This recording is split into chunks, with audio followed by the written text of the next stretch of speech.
I think it's truly a big decision. Doubts and fears and concerns are very realistic. It's an awesome time to just rely on God. Welcome to this edition of Go Global, helping you find your place in God's mission. Today we're diving into a topic that many families wrestle with: raising kids overseas.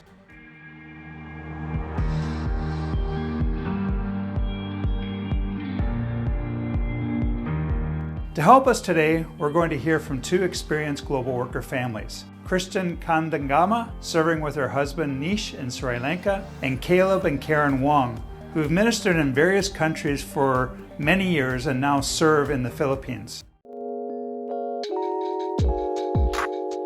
For sure, not having family close by, it's a little difficult to raise a family without their extended family. You miss having them around, but also like just babysitters, right? Like sometimes there's none. Yeah, the other aspect would be culture. Sometimes you feel like everyone's watching you raise your kid and they're questioning it too. Feeding your kids pineapple every day that you think is super healthy, and they're saying, oh, that's why your kids are sick.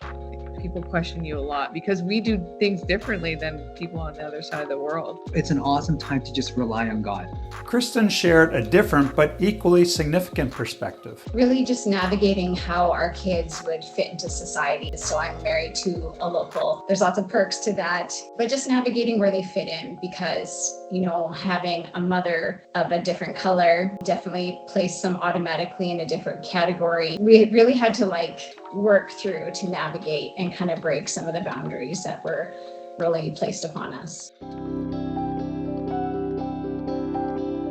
The realities of raising kids overseas can be daunting, but the rewards often outweigh the challenges. Just the fact that they have two languages is such a blessing. They've gained so many values, like the aspect of community, the aspect of sharing, a rich religious nation. It really helps you define who you identify to be. It's great for them to have a greater worldview compared to just a North American view. As we learn about cultures, we're all learning together, and that can bond a family as well. I asked our kids this question. They said, traveling a lot, experiencing different climates, meeting tons of different people.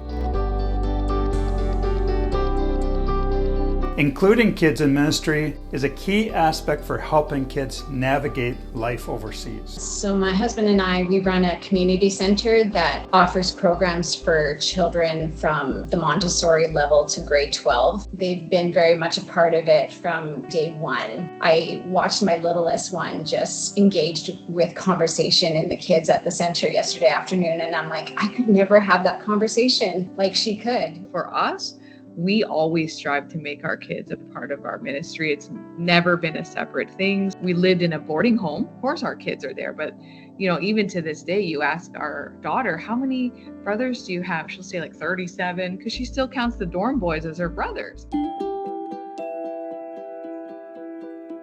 So maybe you're thinking about going global with your family, or maybe you're a bit anxious about doing something like that. Here's some quick advice from Kristin and the Wongs. We make sure we do special things as a family. Yes, we're always in ministry. Yes, we're working, but it's while we're on this side of the world, let's experience some really cool things that are here.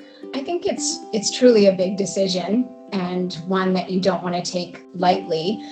Doubts and fears and concerns are very realistic. You'd be strange if you didn't have them. But if God is in your decision making, He's got your kids. We've just witnessed so strongly as a family that God has really taken care of the concerns always of our children. Parenting overseas is a journey with many challenges, but also incredible opportunities for growth, faith, and family bonding. If you're considering this path, know that God will equip you for what He calls you to. Hey, thanks for tuning in. Don't forget to engage with us on social media. Next month, we're going to be talking about St. Patrick and his life on mission with God. You don't want to miss it. So until then, take care, and we'll talk to you soon.